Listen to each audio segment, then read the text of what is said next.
নমস্কার, দিচ্ছেন বাংলা জাগো স্টার কথা নিয়ে আপনাদের সঙ্গে রয়েছে আমি শুভ্রজিৎ।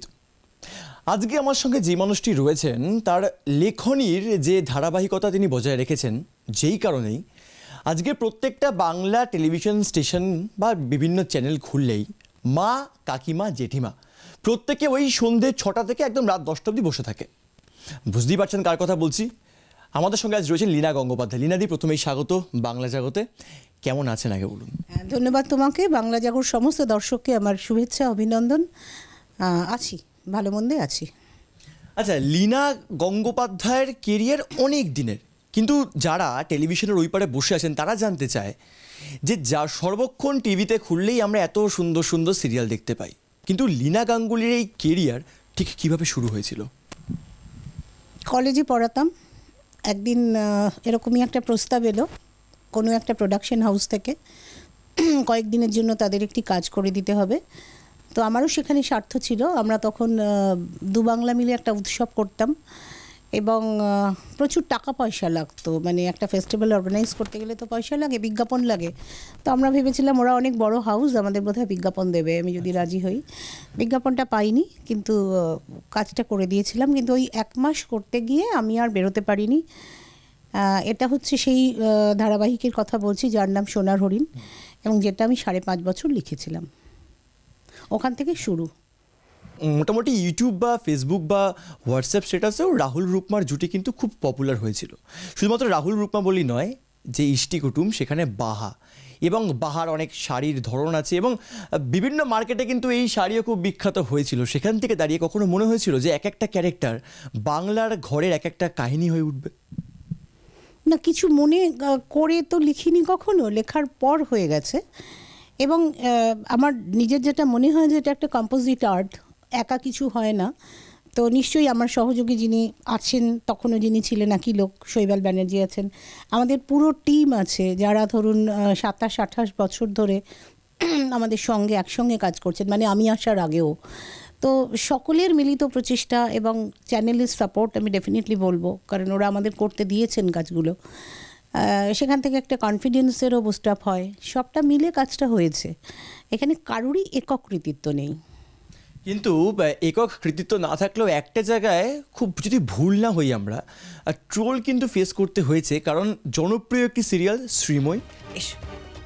চলুন ম্যাডাম, ম্যাডাম চলুন চলুন সবাইকে বলবো আমাকে জলদি করে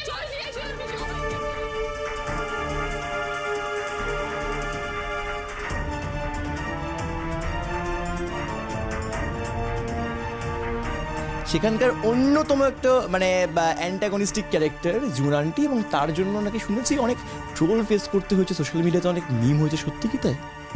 মানে জুন আন্টিকে হয়েছে করতে লেখার জন্য? আমি নিজে সোশ্যাল মিডিয়ায় খুবই ইনঅ্যাক্টিভ, আমার দেখার সত্যি সময়ও হয় না। আর আমি খুব একটা মানে ফ্রেন্ডলি নই যে ওটা দেখে। এখন আমরা একটু সিনিয়রও হয়ে গেছি, এখনকার বাচ্চাদের মতো ওই প্র্যাকটিসটাও নেই। তো সব মিলে এখন আমি জানি না, কিন্তু ইষ্টি কুটুমের সময় আমার কাছে খুনের হুমকি এসেছিল। এইটা আমার লেখার একটা খুনের হুমকি এসেছিল। ওই দুটো দল হয়ে গেছিল, কমলিকা এবং বাহা। তো ভাবিস লাই রে, এই বিয়াটা আমি মনে রাখবো লাই, তো শুধু আমাকে এখান থেকে নিয়ে চল।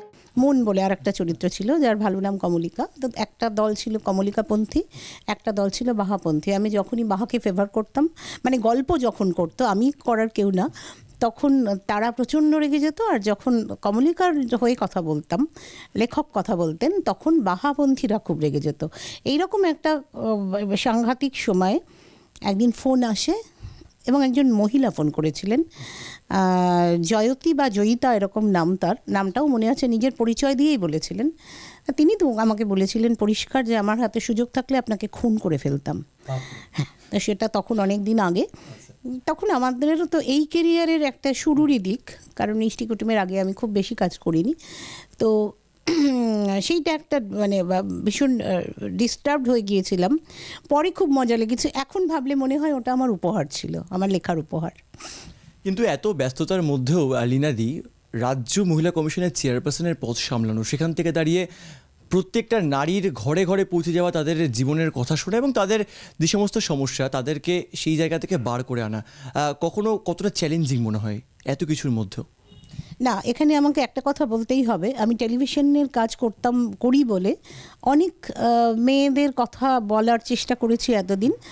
হয়তো কোথাও কোথাও সেটা মানুষের কাছে পৌঁছেছে, সেই জন্যই তো মানুষ রিলেট করেন। তো সেইটা যেমন আমার কমিশনের কাজে খুব হেল্প করেছে, আবার ভাইসি ভার্সা। কমিশনের কাজটা করি বলে কমিশন, বিফোর কমিশন এবং আফটার কমিশন আমার নিজের লেখাতেও একটা চেঞ্জ হয়েছে, বদল হয়েছে বলে আমার মনে হয়। শ্রীময়ী যেমন আমার মনে হয় আমি হয়তো কমিশনে না গেলে শ্রীময়ী লিখতে পারতাম না, মোহরও তাই। তো এইগুলো একটা পর্ব যদি আমি এইভাবে ভাগ করি। বিফোর কমিশন যে গল্পগুলো ছিল তার জন্য আমি কমিশনে গিয়ে অনেকটা কাজ করতে পেরেছি বেটার, আর আফটার কমিশন যে কাজগুলো আছে তার জন্য আমি টেলিভিশনে কাজটা করতে পেরেছি, অন্যভাবে গল্প বলতে পেরেছি।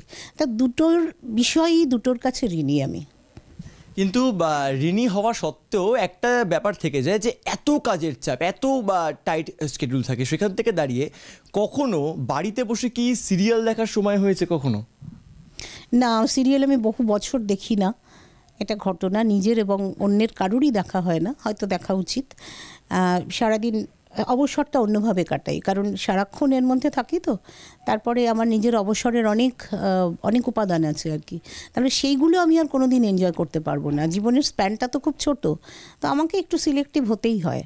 তো সেই সময় অন্য কাজগুলো করি। আমার রান্না করতেও ভালো লাগে, বাগান করতেও ভালো লাগে। ভালো লাগার তো আমাদের শেষ নেই, বই পড়তে ভালো লাগে, গান শুনতে ভালো লাগে, ছবি দেখতে ভালো লাগে। আমার পছন্দ মতো কাজ করি। জীবন একটা, আমার মনে হয় আমি নিজের পছন্দে বাঁচবো।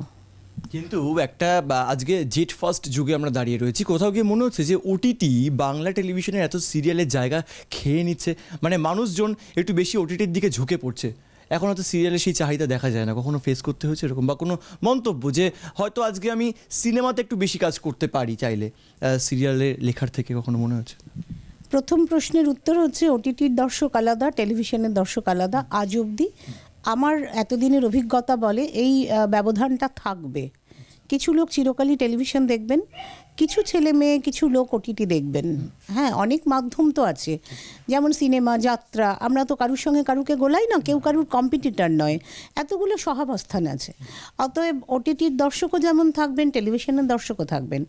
আমি বলবো টেলিভিশনকে আরও চ্যালেঞ্জিং হতে হবে, যাতে আমরা, কম্পিটিশন নয় কিন্তু মোর চ্যালেঞ্জিং, যাতে আমরা মানে আরও দর্শককে এগিয়ে আনতে পারি, আরও দর্শককে এনগেজ করতে পারি ওটিটি টেলিভিশনে। আর দ্বিতীয় প্রশ্নের উত্তর হচ্ছে যে আমি অন্য কিছু করতে চাই কি না, সিরিয়াল লেখার চাপে ছবি করতে চাই কি না। আমার নানা মাধ্যমেই কাজ করতে ভালো লাগে, সিনেমা করি না এমন কথাও নয়। এর ইতিমধ্যে আমি 2টি ছবি তো করেইছি, মাটি করেছি, সাজবাতিও করেছি, এবং আরও 3টি ছবির স্ক্রিপ্ট আমার কাছে তৈরি আছে। সময় সুযোগ হলে নিশ্চয়ই করব, এবং ওটিটিও করব। আচ্ছা, সোশ্যাল মিডিয়ায় একটা পোল হচ্ছে, সেই প্রশ্নটা ওখান থেকেই নেওয়া হয়েছে যে অনেকে বলে এই যে বাংলার বুকে এত অ্যাওয়ার্ড সেরিমনি হয় সেগুলো নাকি সব স্ক্রিপ্টেড থাকে এবং আগে থেকে ঠিক করা হয়ে থাকে কারা কারা কী অ্যাওয়ার্ড পাচ্ছে। সত্যি কি তাই এটা হয়, নাকি সবটাই ভুল খবর রটানো? আমি তো পর্দার এদিকে, আপনাদেরই মতো, আমি কি করে জানবো? মানে আপনি ভুল জায়গায় প্রশ্নটা করলেন। মানে আমি তো কোনো অ্যাওয়ার্ড সেরিমনির অর্গানাইজার নই, এবং আমি কাউকে অ্যাওয়ার্ড দিইও না। কখনো সখনো আমি হয়তো পাই, তাহলে তো আমি পর্দার এদিকে। আমার পক্ষে তো এটা বলা সম্ভব না যারা নির্বাচক তারা কিভাবে নির্বাচন করেন। বেশ বেশ, অর্থাৎ যারা সোশ্যাল মিডিয়ায় ফলো করছেন এই উত্তরটা আপনারা আশা করি পেয়ে গেছেন। এবং আজকের সর্বশেষ প্রশ্ন, লীনাদি, অনেকেই চায় যে স্ক্রিন রাইটার হিসেবে নিজেদেরকে সেই জায়গায় নিয়ে যেতে ইন্ডাস্ট্রিতে, সেখান থেকে দাঁড়িয়ে তাদের জন্য কি বলবেন? মানে তারা ঠিক কীভাবে এগোলে আজকে হয়তো ভালোভাবে নিজেদেরকে প্রতিষ্ঠিত করতে পারে? না, আমরাও খুব চাই যে অনেক বেশি সংখ্যক ছেলেমেয়ে, শিক্ষিত ছেলেমেয়ে, সাহিত্যপ্রেমী ছেলেমেয়ে আসুন যারা এই মিডিয়াতে কাজ করবেন। টেলিভিশন এখন অনেক রকম গল্প বলে, অনেক শিক্ষিত মানুষ, মানে অনেক ইয়াং ছেলেমেয়ে তারা কাজ করে, তারা কিন্তু এটাকে একটা প্রফেশন হিসেবে নেয়। সেই প্রফেশনাল অ্যাটিটিউডটাও তাদের মধ্যে আছে। শুধু লেখার ক্ষেত্রে আমি 2টি কথা বলতে চাই। যারা আসেন বেশিরভাগই তারা অনেক লেখাপড়া করেই অনেকে এসেছেন, তারা কিন্তু কখনো টেলিভিশনকে সেই সিরিয়াসলি নেন না। তাদের মনে হয় যে তারা অন্য কাজ পাচ্ছেন না বলে কিছুদিন স্টপ গ্যাপে টেলিভিশন করতে এসেছেন। হ্যাঁ, এটা নাম্বার ওয়ান। নাম্বার টু হচ্ছে টেলিভিশনে আসতে গেলে সেই মাধ্যমটাকে জানতে হবে, ভালোবাসতে হবে, বিশ্বাস করতে হবে। এই না যে যারা টেলিভিশনে কাজ করেন সবাই খুব বিলো দ্য বেল্ট লোকজন। প্রত্যেকেরই নিজস্ব কেরিয়ার হয়তো আছে বা ছিল, তারা সব ছেড়ে তাদের ব্যক্তি স্বার্থ ছেড়ে দিয়ে, বিসর্জন দিয়ে ফ্যামিলি একসঙ্গে বেড়াতে যাওয়া, অনেক কিছু স্যাক্রিফাইস করেই টেলিভিশনটা করেন। এবং তাদের কারুর জীবনে তারা অনেক অন্যরকম কাজও করেছেন বা করেন। সুতরাং ছোট করে দেখার কোনো কারণ নেই। যদি আসতে হয়, সবার আগে শর্ত হচ্ছে টেলিভিশনকে ভালোবাসতে হবে। আমরা ভালোবেসে কাজ করি। বেশ, যারা বাংলা জাগর টেলিভিশনের দর্শক, যারা এখন বর্তমানে টেলিভিশনের ওই পারে আছেন এবং যারা টেলিভিশনকে ভালোবেসে আজকে এই সাক্ষাৎকারটা দেখছে, তাদের উদ্দেশ্যে কি বলবেন? হ্যাঁ, তাদের উদ্দেশ্যে এটাই বলবো, হয়তো বাংলা জাগর দর্শকদের মধ্যে এমন অনেকেই আছেন যারা আমার লেখা পছন্দ করেন, সেটা আমার কাছে আশীর্বাদ। যারা এমনও অনেকে থাকতে পারেন যারা আমার লেখা পছন্দ করেন না, তাদের সঙ্গে মেলে না, সেটাও আমার কাছে আশীর্বাদ। তারা পছন্দ করেন না বলে আমি আরও একটু ভালো লেখার চেষ্টা করি। যারা পছন্দ করেন তারা আমাকে ভরসা দেন, তাই আমি চেষ্টা করে যাচ্ছি এখনও লিখে চলার। ধন্যবাদ। আর এরকম নানান তারকাদের স্ট্রাগলের গল্প জানতে গেলে কি করতে হবে? দেখতে হবে স্টার কথা, শুধুমাত্র বাংলা জাগরে।